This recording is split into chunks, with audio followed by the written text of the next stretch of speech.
Good evening. It's just past 7 o'clock in Barbados. That's make it 6 o'clock in Jamaica and 5 p.m. in Belize. Welcome to Let's Talk Access, a social media program produced and presented by the UWI Open Campus. I am your host, Cleveland Sam.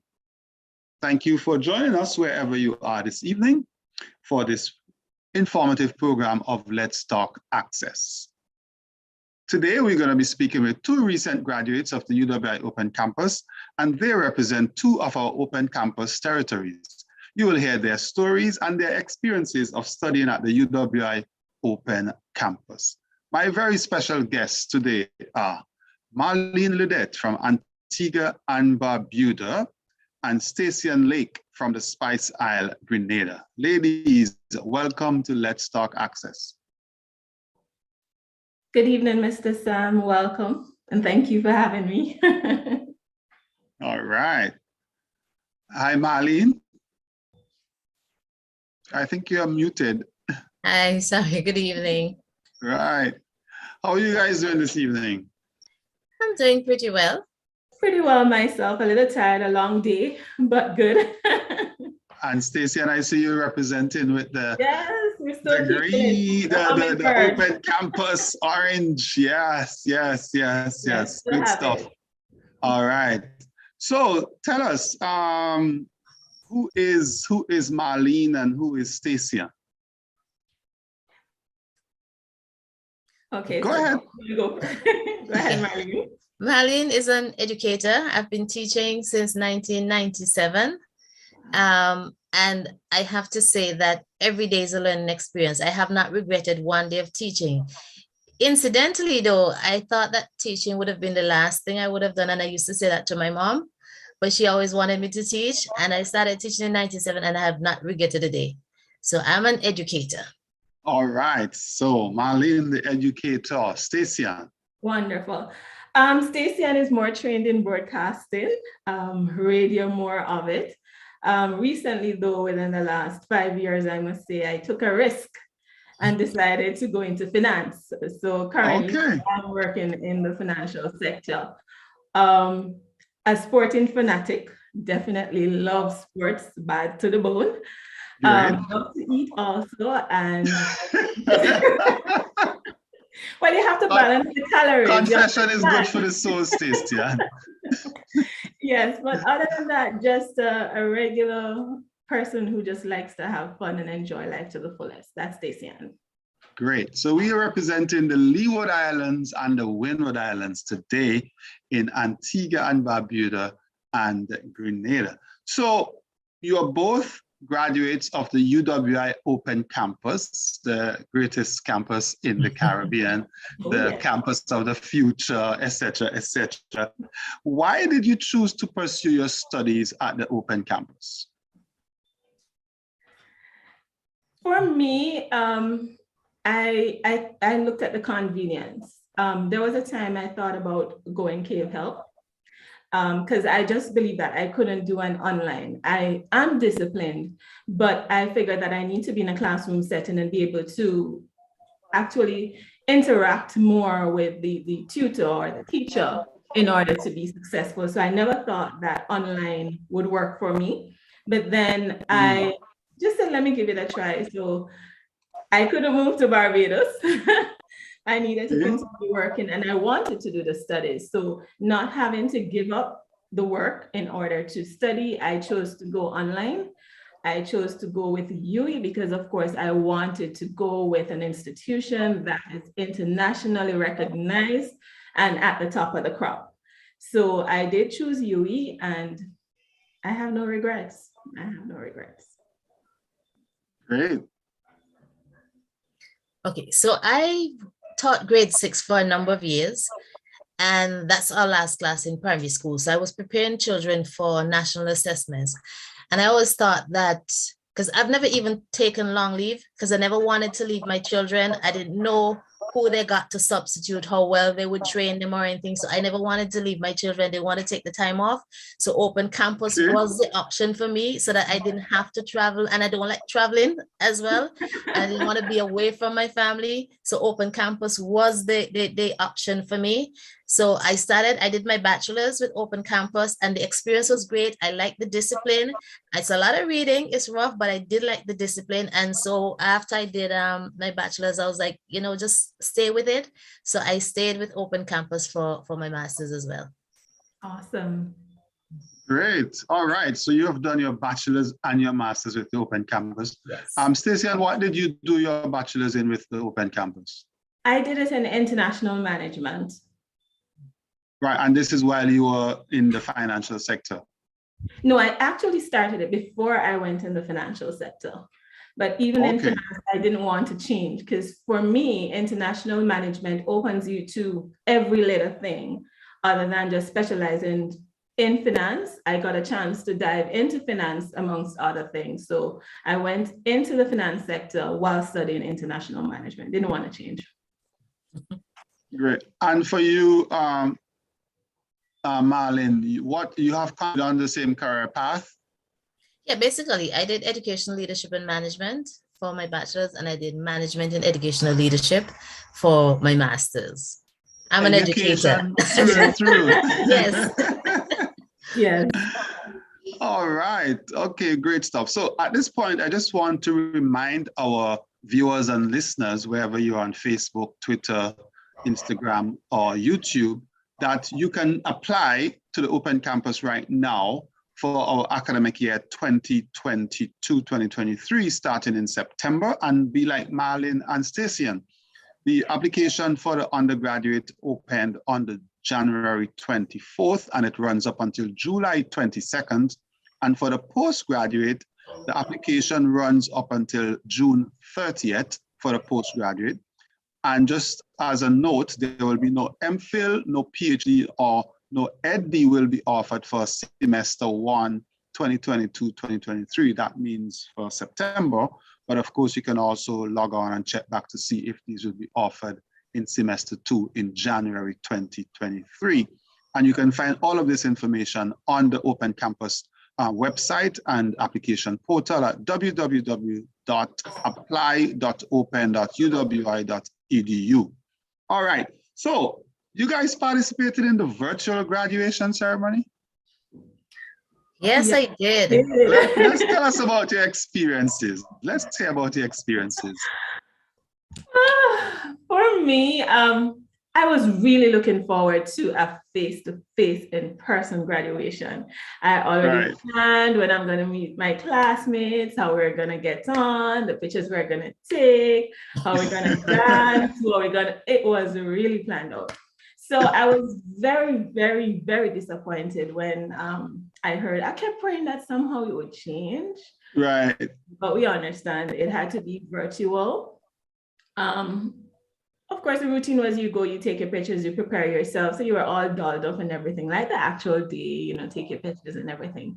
But the day of the ceremony itself, for me was, I think I got so emotional, like just realizing, this is actually it. Like you're at the end, although you would have finished before, but this is the end. This is what signifies the end of it. And I got a bit emotional. I sat in front of the television. My husband was with me. My family was tuned in. And as we watched, and I started taking everybody's picture, just taking and sending to them. And then mine came on. I was like, oh. And I realized I missed my own picture. I was just stuck like in awe that I missed taking my own picture on the TV screen. But it was good because you were interacting with those, although you did not get to see them face to face. You still had the opportunity to share the moment with them, though it was virtual. So it was okay. Not to what I would have wanted, but it was okay. But unlike you, Stacey, and I wanted the virtual because I don't like the mask. And I didn't want to be sitting in a crowd wearing the mask, and it's just so uncomfortable. So I was happy for the virtual, and like you, I was in a moment of all myself during the Yes. graduation, and I was like waving when the pictures were coming. I was waving to my friends. And then when I saw my name persons posting on the screen, and I was like waving, and it was really, really fun for me. And I really enjoyed it because I was in the quiet of my home. I'm a person who doesn't like a lot of crowd and stuff. So I was in the quiet of my home, and I was seeing all my friends, and we're doing the WhatsApp and the pictures and everything. So it was just really exciting for me. Yes, it was. Okay, well, two different experiences, but both still seem very enjoyable. Result, yes. Yes, really and truly. Yes, I know as someone who was involved in the planning of the graduation that a lot of the students wanted the face-to-face, but based on the protocols across the region, it was very difficult for the campus to be able to do that. Yes. But we hope that as the COVID pandemic appears to be receding, that maybe other students, or when you have done your doctorate or your master's, Stacey, and you might have a face-to-face graduation. I'm actually doing my master's already. Oh, there you go. So maybe it might be face-to-face. Yeah. All right. So you guys have been at the Open Campus for a long time. You are both professionals. You have responsibilities. How would you describe your overall experience with the Open Campus? I told everybody that my experience with Open Campus was just awesome. I've said it to people who are interested in studying, people who never thought of studying. I've shared my experience just to let them know, give it a try. Everybody's experience is different, but it's how you look at it and how you approach it. For me, I really didn't have, I would say, hiccups per se. My experience from start to finish was good. Yes, there were some instances where, some tutors, quote unquote, fret you, but, but, you had that dealt with through the proper channels. And right. I think what was even a plus for me and what I enjoyed the most also was the intercampus games that gave an opportunity to meet other students, not only from Open Campus, but also from other campuses. And to me, that was a really wonderful thing. In terms of how I structured myself, though, it was more that I've heard instances of students like not taking the correct course at the right time and then having to do it over at another period, which could have delayed their graduation or their finishing. And I just did not want that. So I created my own schedule, which course I'm doing, which semester, and all of that. I had my perfect Excel sheet. All my courses, which semester it's been given, which semester I'm taking it, what grade I need to get to make sure I end up with the grade I want, everything. I planned it out. Wow. I make Sounds sure like a real planner, Stacey. I did. I had an aim, Sam. I had an aim, and I knew that is where I'm going. That is what I'm going to achieve. So if it means I have to put things in place to get there, that's what I had to do. And I also give myself time in terms of my assignments. So if an assignment is due on Monday, my whiteboard is saying it's due on Saturday. So at least Very smart. I finish before. And even if I'm lagging behind, I still have a couple of days, to help me. So it's about putting a plan in place based on what you want. And that's what I tell all the students I interact with. What do you want from UE? Do you want to just go through and at the end of it, you said, oh, I'm a graduate of UE?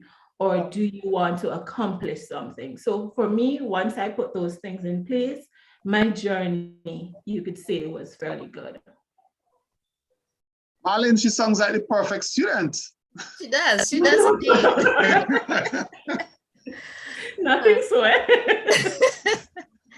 I studied my program advising to the T. When I was in my bachelor's, I had it there and I referred to it. So I wasn't one who was off track or had to do over anything. Just like Stacey, and I planned everything. And I was doing my bachelor's, I was doing 4 courses, 4 and 3 in the summer. And that really worked for me, where others were doing 2-1. I mean, that wasn't working for me. I was doing 4-4-3, and one semester I actually did 5, and I think that was my best semester ever. So I'm usually engaged in so many different things because I have school, I have UE, I have church, I have Ministry of Education, because I'm just always involved in something. So it's always a lot to me. And when I have everything packed together, I tend to do better that way.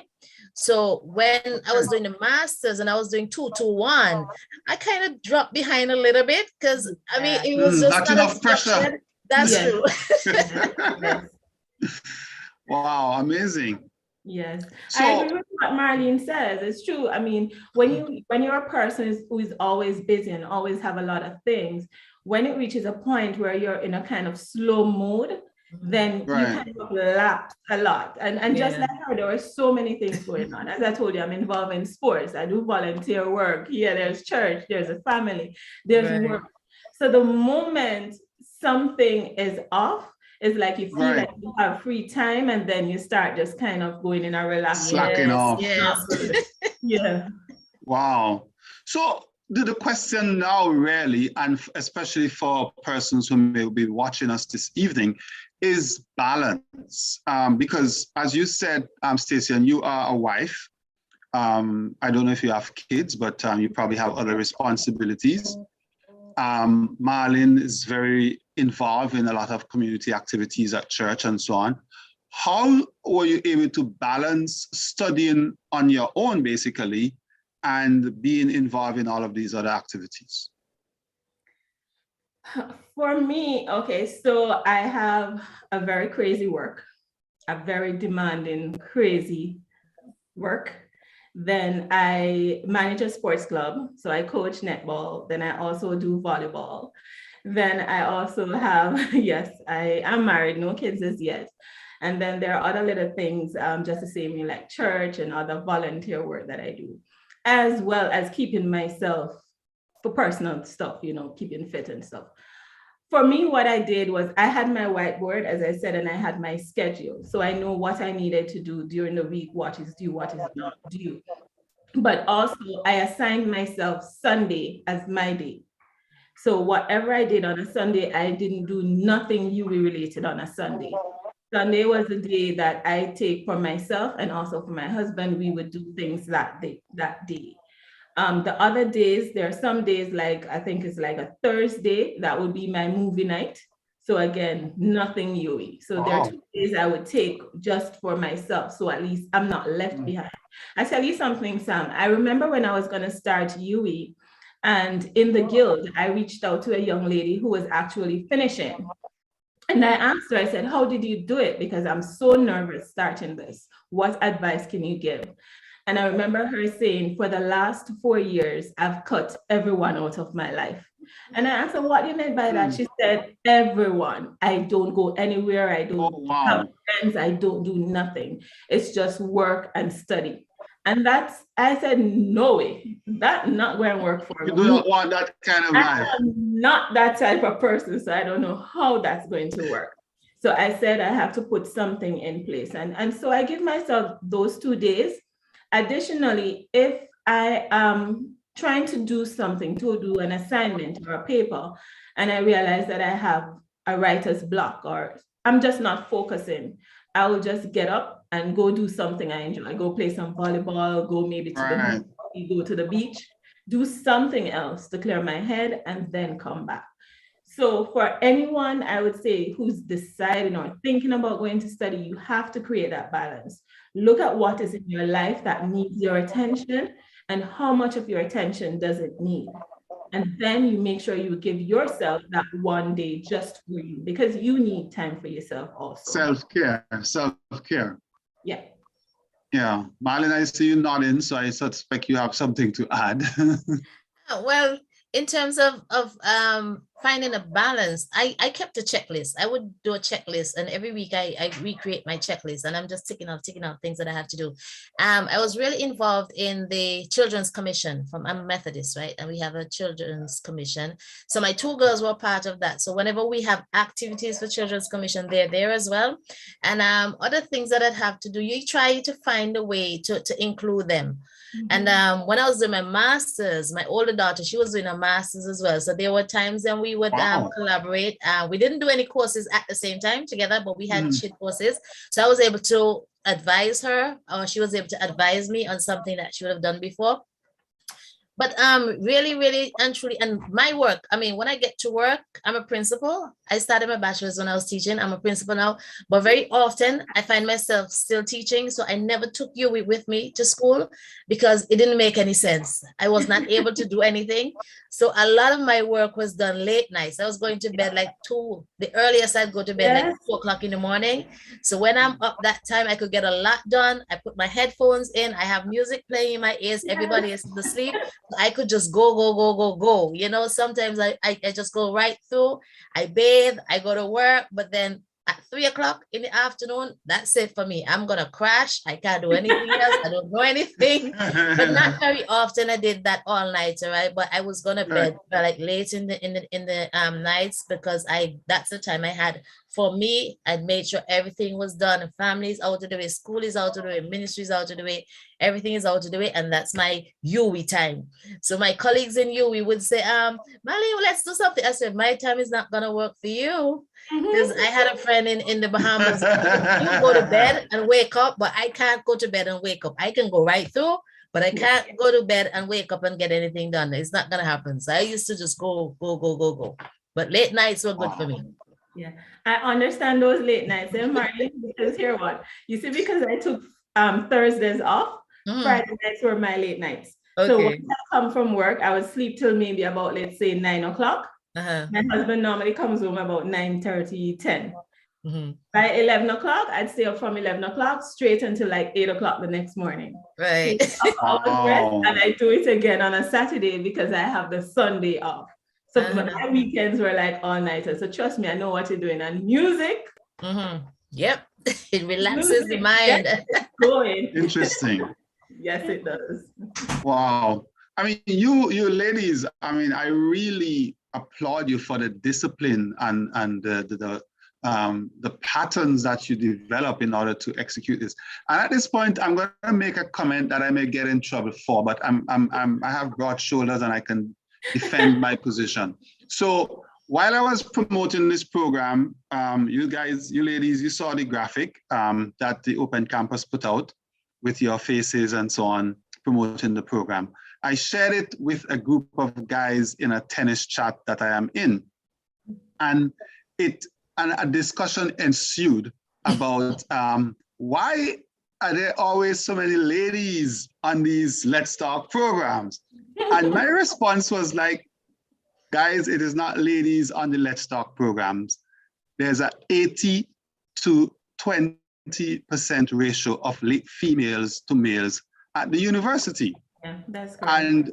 And you know, listening to you ladies tonight, it is evident why this is so, because you have put in the work, you have the discipline, you have created the path to accomplish what you want. And the question that my male colleagues in the chat were asking is, you know, what is going on with all of the men? And I said to them, you know, Professor Errol Miller has been writing about this for many years, and I have seen it myself. A lot of the guys would actually drop their girlfriends or their wives or their ladies to the classes, whether it's at UE or at a secondary school. They would sit in the car for the hour or 2 hours to pick up the young lady, and they would do nothing while the young lady, like you guys, are in the class getting an advanced education, and they're in the car relaxing. Or they may go and play a sport, and I love sport like you, Stacey, and I'm a fanatic as well. Or, you know, go and hang out with their friends. Why are they not at university, getting an education? I can't answer that question. Discipline.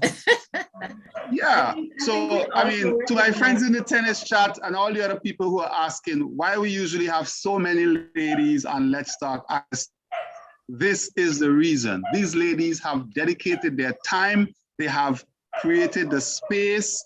They have created the support system, and they're going about their business. Where are my male colleagues? That is the question. Why are they not doing the same thing? All right. So, okay, I'm off my soapbox now. Yeah. So, I mean, I'm really, you know, in awe of the discipline that you all have articulated in terms of how you manage this and balance it. And I mean, you guys are not 18 or 19 years old with no responsibilities. Listening to you, you both carry a very heavy load professionally and socially, you know, but yet you have pursued and succeeded in your education. So that's really, really awesome stuff. All right, any comment on that before I move on? Do you think maybe Marlene can answer, maybe from an educator's perspective, she might, you know, pick up on something, but I know that for us women, it's more a case that we feel we have to work much harder to get what we want. Okay. So for us, it's going out there and making sure we grab a hold of every opportunity that's there, because it's not going to come to us that easily. I know that growing up, you were always told that, you know, you have to work hard for what you want. The men might get it much easier than you. So whatever you want, you got to go at it.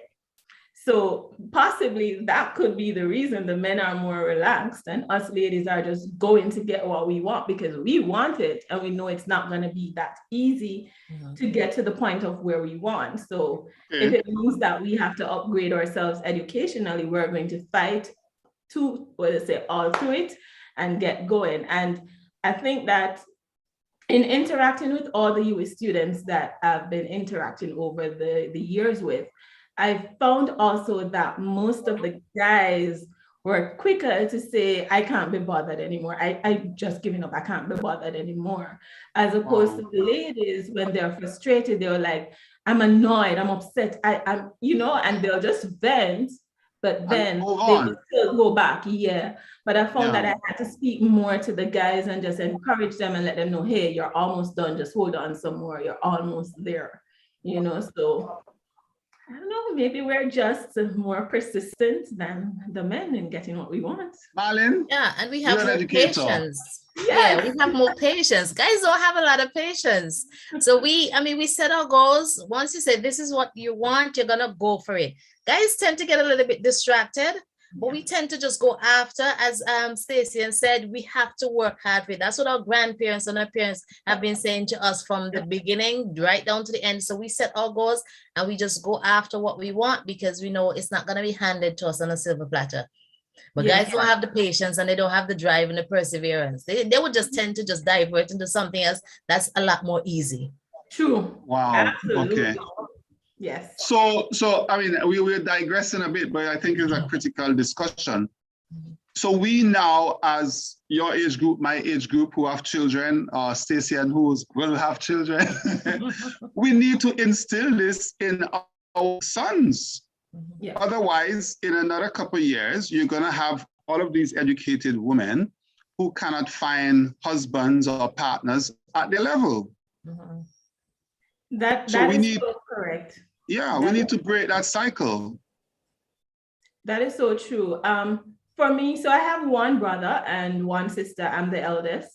And for me, not being able to attain that tertiary level education at a younger age, I invested more in my sister being able to do it. Now she has a master's and she's doing another master's now. She's an educator like you, Marlene, and she's so awesome. She loves education. She is. At one point, she said she's gonna step out of the classroom. She's gotten many awards for it. She's been very good, but she wants to do corporate now, and do adult teaching. Okay. But I invested in her to get to that point. And then I started with my brother. And it's similar to what Marlene said. For him, it was like, I don't know. And, you know, he just kept going around. And it's the same thing that I'm trying to tell him, like, you've got to upgrade yourself. You've got to make something of yourself. You can't just sit and be comfortable like that. And you've got to see the value in education. Education doesn't necessarily have to be in the form of a master's or a bachelor's. It can be in the form of some kind of vocational training, but at least you upgrade yourself. And gladly enough, he took my advice. He went and he loves the ocean. So he went and he got his dive master and those stuff, and that a start. And now he's to do something else. So I think that we do have to step up as women and find a way to get to the men, to have them see the value in this education and not have them look at it as education from the perspective of books and bachelors and all of that. I think upgrading yourself. Yes. Yeah. They get flustered by the idea of the classroom and the books and the assignments and all of that.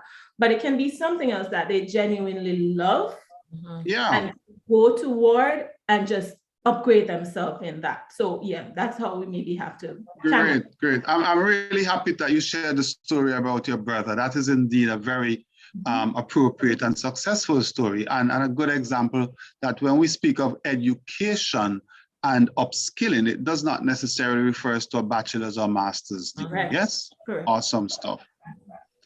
All right, so I could bring back the discussion to open campus now. All right, so you, I don't know if you did your degree in 3 years or 4 years, and you, Marlene, where you probably spent about 7 or 8 years with the open campus, having done your bachelor's and master's. But what was the single most critical aspect for you? What stood out? If there was one thing that stood out in your experiences while at the open campus, what was that?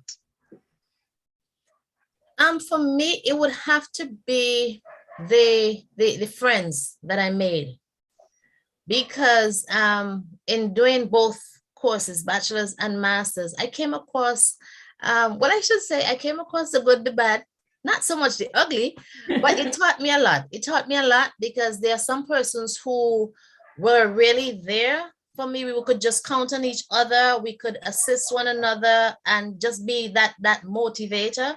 And then you had some persons who kind of like just drew on you, you know, they just feed on you, and that kind of made me a stronger person. So it's just that interaction with different people that was, I think, that was what made it for me, because you meet so many different people on different levels and with different parts and different ideas and different goals, and you just had to work with everybody. I mean, group work is not my favorite thing. I was waiting. Group work was not my favorite thing, but you just had to find a way to work with people. And I remember I was in a group, and this friend from I think he's from Grenada, and he would say, "Marlene, you're just a calm person." You know, he kept saying that because every time something had the potential to brew, you know, we just kind of pull it back. He said, "You're such a calm person. I can't let this thing pass. I can't," you know, and I was just like, you know, there are bigger issues that we have. We don't have to dwell on this. So you meet people from different walks of life, and you just have to work with everybody. And that makes me a stronger person, especially in my career path as a principal, because you just have to work with everybody. You get students, you get teachers, you get parents of all different walks, and you just have to find a way to work with everybody. So I think that brought it out for me in UWI. Yeah, similar to what Marlene says, definitely the networking was it for me. In my regular day-to-day, I would not have had the opportunity to meet some of the people I meet from the different islands, unless I go there for something, but from the different islands, you know, and to this day, I still have some of them that I communicate with. And it's the same thing, like group work, nope. Nope. It's not that I don't like to interact and think, but I like to be in charge of my grade. Yeah. So when it comes on, I learned from the first semester, once I go in a group, Stacy, I'm gonna be the leader for that group, because Stacy, I want to make sure she gets a good grade. You know, so that is what I used all the way through. I just try to, once I go in a group, I start start the WhatsApp, start interacting, because you know your girl want to be the leader. And that helped me with the group part of it. But just the interacting, being able to meet people from different countries, understand different cultures, and also interacting with them. The networking was big. And the networking did not just stop with students, but also tutors and coordinators, because to this day, I still have 2 coordinators that I liaise with very well. So for me, it's just the overall interacting that was good.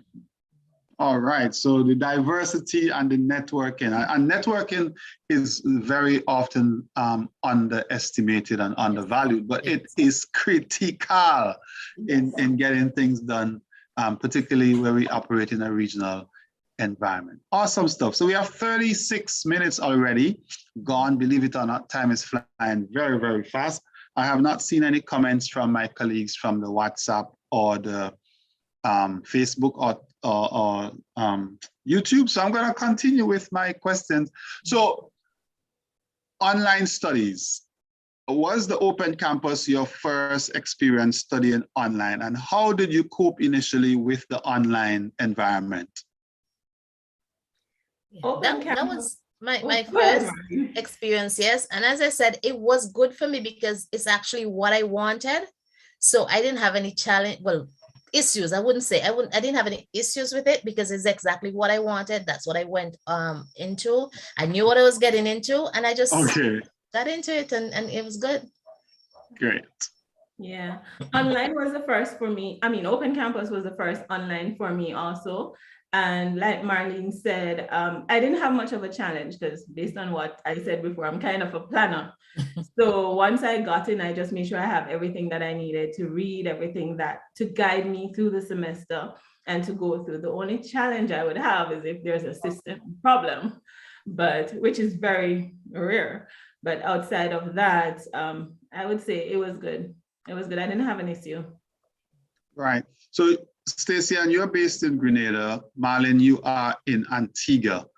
In those countries, we have open campus country sites. Tell us about your relationship with the country site and how did that help you or aid you in your studies?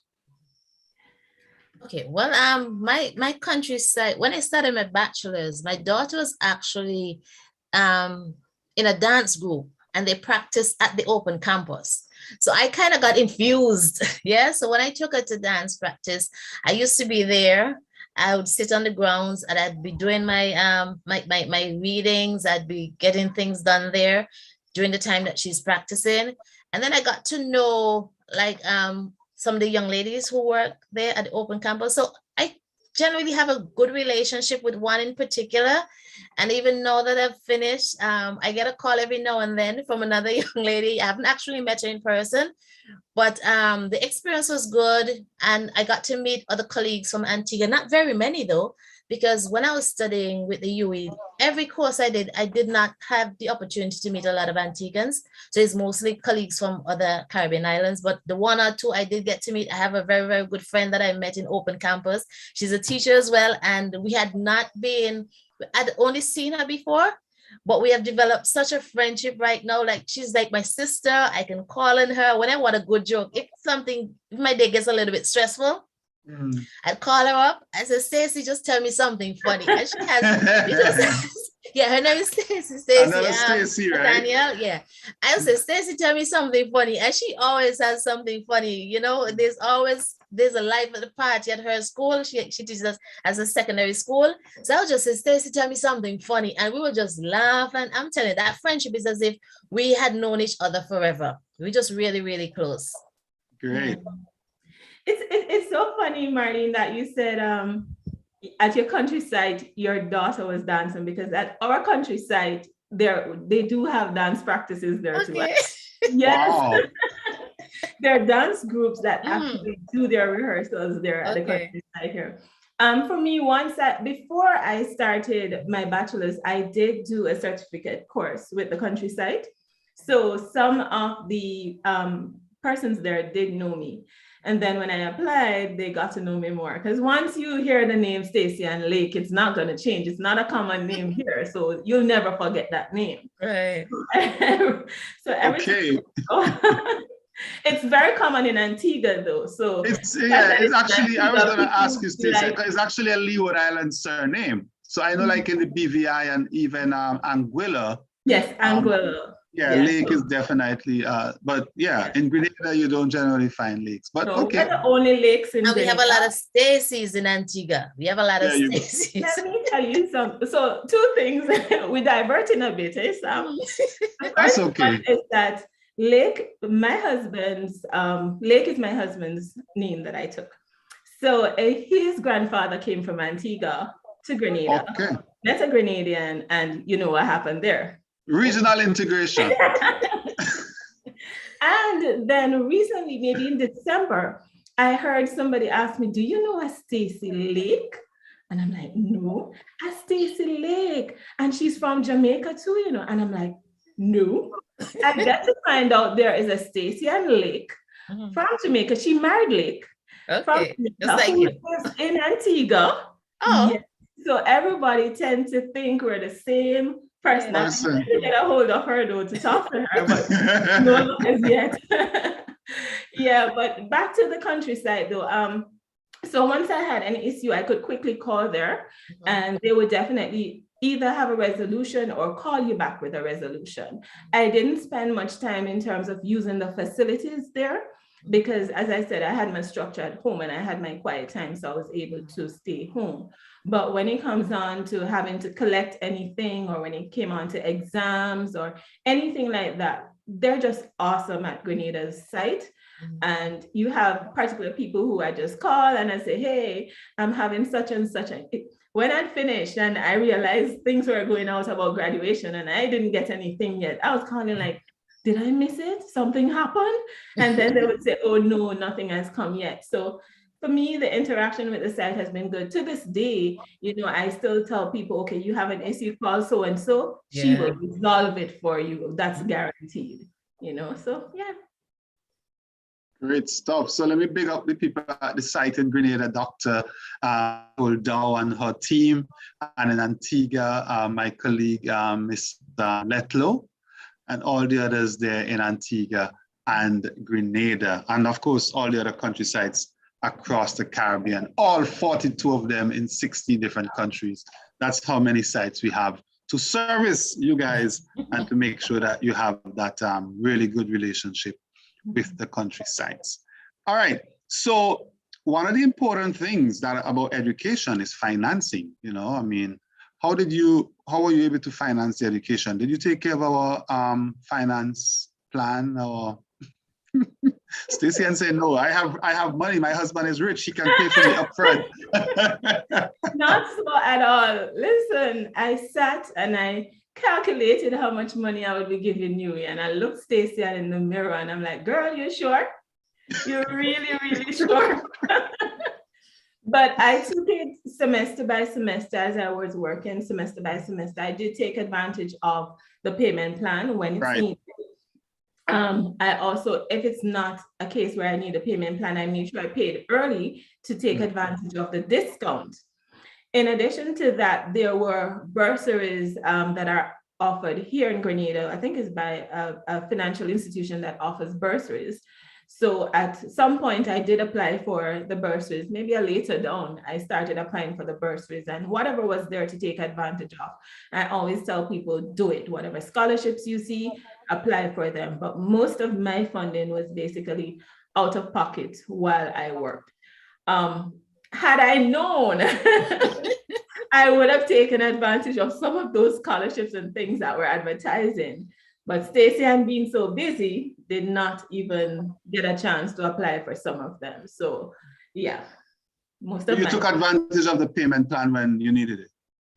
The payment plan was very, very awesome. I just completed it and they structured and tell you exactly what you need to pay when. And trust me, it's really accommodating and it helps a lot.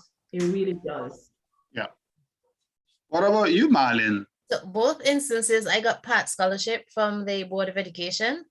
And with my bachelor's, I financed the other part. With the master's, I did get a student loan. I just completed paying for it in February, thank God. But I was saying, you know, I got a Pratt scholarship both times. I said, I wonder if they would give me another scholarship so I can go and do my doctorate. I haven't explored it as yet. You know, I'm thinking maybe they're tired seeing me, but I'm thinking about it. But I did get Pratt scholarship. I would not have been able to do it on my own, really. So I'm grateful. Well, since you asked about if you get a scholarship to do a doctorate, I just want to say that we are not taking applications for the doctorate this September, but certainly you can check back in January to see if applications will be open for doctorates, including the EdD and the PhD, as well as the MPhil, and to let our viewers know that if you're interested in applying for the undergraduate degrees, you have until July 22nd. And if you're interested in applying for a master's and so on, you have until June 30th. Okay, and you can also always check our website at open.uwi.edu/apply now.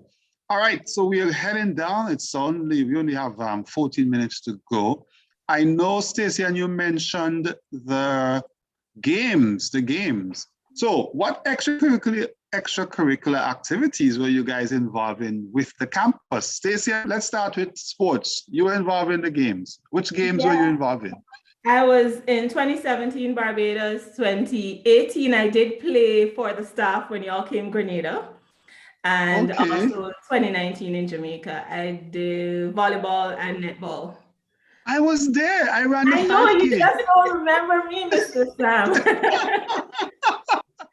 And did netball commentary and all of that. Yes, I remember. Yes. I captained the netball team, so yes. Okay, wow. And at the games, the staff games, which was here in Grenada, I did the same thing, netball, volleyball, and I actually ran a little bit of 4x1 with Maggie. So yeah. Nice. Yeah, the games. Okay. Marlene, were you involved in any extracurricular activities? I was not. You already have a full plate with other things. Yes. So how were the games for you? I mean, you attended 2 student games, Stacey-Ann. Tell us about the experience at the games. The first time I was really excited about the games because I go in and I'm playing games and I'm gonna meet all these people, and it was Barbados. The first one was just awesome. Like everything about it was awesome. Where we were given accommodation was just awesome. Everything was just perfect. And I was like, what? You did this for us? It was like you felt and playing the games and everything. The interaction with the other open campus, it felt like a family. It felt like people you knew from way back, even though you're now meeting them. And I tell you something, I ended up in the class and a young man messaged me in the class and he's like, do you remember me? And I'm like, no. And he said, we were at open campus together. I played cricket. So saying hi to Brian in Barbados. And I was like, no, I don't remember. And he's like, yes, I was at open campus in Barbados. And then when the staff games came here, I was also a part. I was blessed enough to be incorporated in the planning of it. So that was good for me. And then I also participated again. Although these were staff members, it didn't change when compared to the students. It was like the same thing. The open campus family was just so close in everything that they were doing. And they had so much fun together, although it's a serious thing because you're representing the open campus. You got to be serious and make sure you're doing well. A lot of money's invested. But on the next part of it, they want to make sure you're enjoying yourself just the same. And then when we went to Jamaica, got to big up Jamaica, that's my country too, And it was just awesome again. And we brought the vibes to that games. We brought the vibes. Yes, I mean, at the opening ceremony, at the closing ceremony. Oh my goodness. Everything was just when Open Campus was there and you just saw all the islands just come together and it was almost like a carnival atmosphere. It was. And we made so much noise, even when it was time to stop, we were still going and making noise and cheering. If someone had come from Mars, they would have thought that Open Campus won the games. Yes, that is true. That is so true. I mean, just how sharing and getting on at the end of everything, you would have thought we won. And we didn't win, But we were proud of our representation. We were proud of the effort that we did put forward. it's no excuse, but we do know a lot of the other campuses have a lot of national athletes and stuff, but we did not make it easy for them. We Not did at go all. out, we fought hard, We we competed. did everything on the court, and we Yes. just gave it our all and let them know, hey, we are here. We are making a statement. This is open campus. This is the Hummingbirds. You better respect and listen to us. So we're coming for And you. we bring the vibes. These were Well, awesome. Marlene, I'm so sorry you were not able to be part of that. Maybe when you do your doctorate, you will Maybe. participate in the games also. All right, guys. Given up Stacey's experience, I definitely should. You should.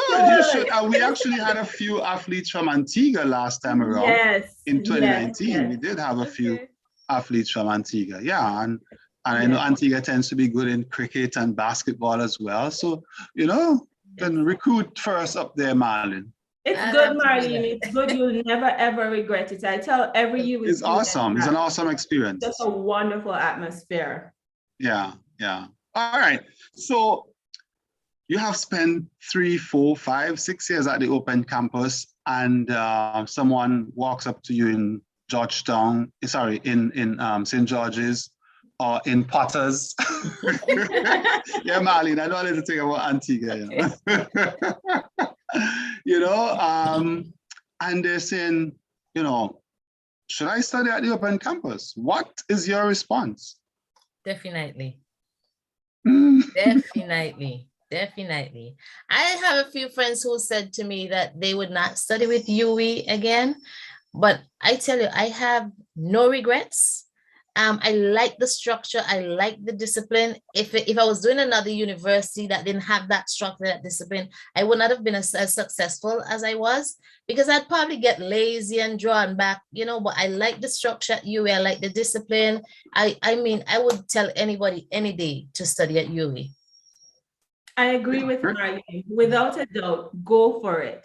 You understand? You want an education. Nothing is going to be easy. You have to put things in place that will help you to achieve your end goal, which means, of course, you are going to be held accountable if you lapse. So you want that education, go for it. It's not going to be a spoon feeding, but work hard and you will get through. You will get through. I think UE Open Campus, go for it. Yeah. And I mean, I hear persons who study in different universities, and some of the things that they talk about, I'm like, that doesn't really seem like much of a structure. It doesn't seem like something that is going to help me in my career path, you know. So what you learn at the UE, I'm telling you, you can take it with you anywhere. I've grown so much in my position because of my studies at the UE. I'm able to communicate, you know, effectively. I can manage a lot of situations. You know, there are times when things get a little chaotic, and I can just remain calm and just walk things through. And I tell you, I have developed those things because of the UE. Yeah, it's hands-on application. That's what it is. The type of learning that is given, it's related to your daily life. So you're able to apply it to your daily life, and that's what UE is about. Wow, awesome testimony and testimonial. So at this point, I'm going to give you the opportunity to big up, to thank some of the people who helped you on your journey while you were at the university. So I'm going to give each of you, let's see, 45 seconds to do that. And, you know, just to reach out to some of the people and say thank you very much. So this is your opportunity now. Stacey, go ahead. You go first. First of all, I want to say all praises, all honor, everything to God, because I honestly don't know how I would not have done it without him. There's no if, maybe, nothing at all. I would not. I must thank my husband.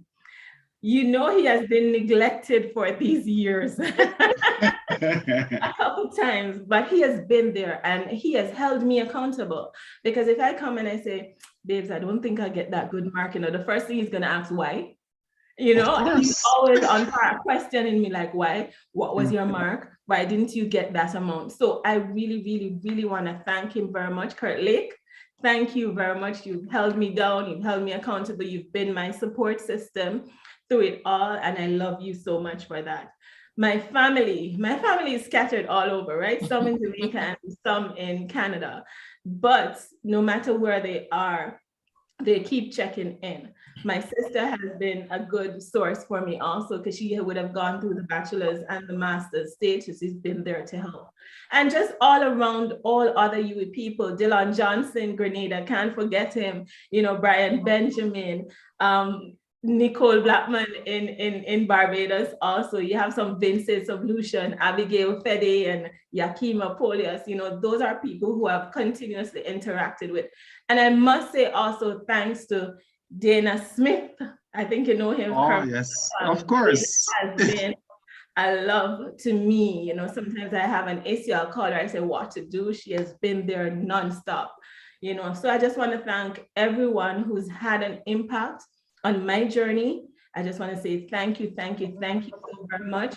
And you have seen the rewards, my graduate, and what I graduated with is the fruit of our labor. So I thank you very much. Great stuff. Marlene.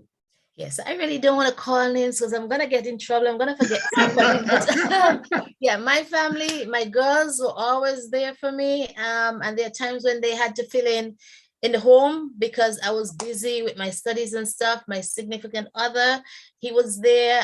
He stayed up with me many a late night. Sometimes he was nodding like crazy, but you know, just to keep me company, he stayed up, and I could always ask him for a synonym. I say, hon, give me a synonym. Give me one word for him. Give me a whole phrase. And I said, give me one word. And he always had that one word. Yeah, he did.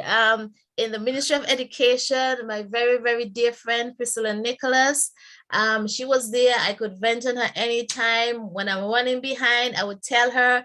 And Stacy Maskell as well in the Ministry Planning Unit. I work along close with the Planning Unit. The Director of Education, there are times when I had challenges in terms of system and stuff, and he was always there as a support. Also, my church sister, Miss Blanchard, she, you know, she was always there pushing me. She said, you know, you do well in last minute. You know, you do well in last minute.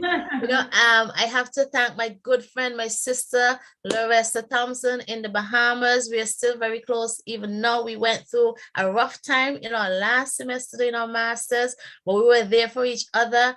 I have to say thank you to Loretta Simon in Grenada, Miss Simon. We just clicked.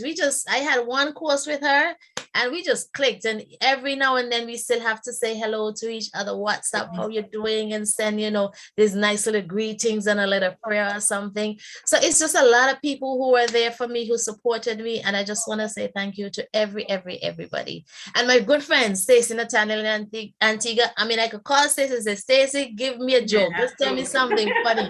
She's really good at that. Even Friday we were out together. I mean, she's just awesome. Wow. Ladies, I want to say sorry, Cleveland. And I just have to say, Miss Jessica at Open Campus. Oh, I could call up. I said, Jessica, and you know, yeah, she's really good. I knew I was gonna forget somebody.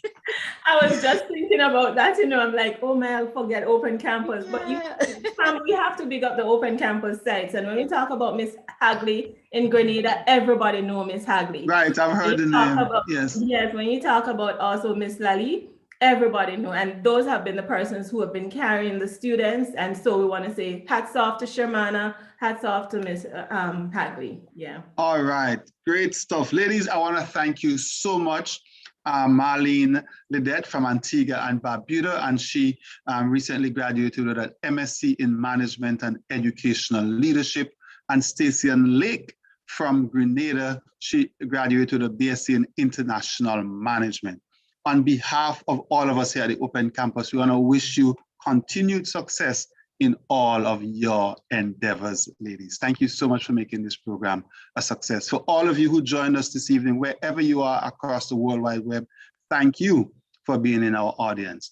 And on behalf of all of us here, my team at the Open Campus, Patrick Johnson in the background, Richard Bath, Marcia Reed, and Cherise Glasgow for handling all the things technical. Thank you so much. And I mean, this is it for me with the Open Campus signing off from the Let's Talk Access. It has been a really enjoyable journey for me hosting these programs. And I'm sure my colleague Cherise Glasgow will continue to do an awesome job with the Let's Talk Access program. Until next time, this is Cleveland Sam saying bye-bye. Bye.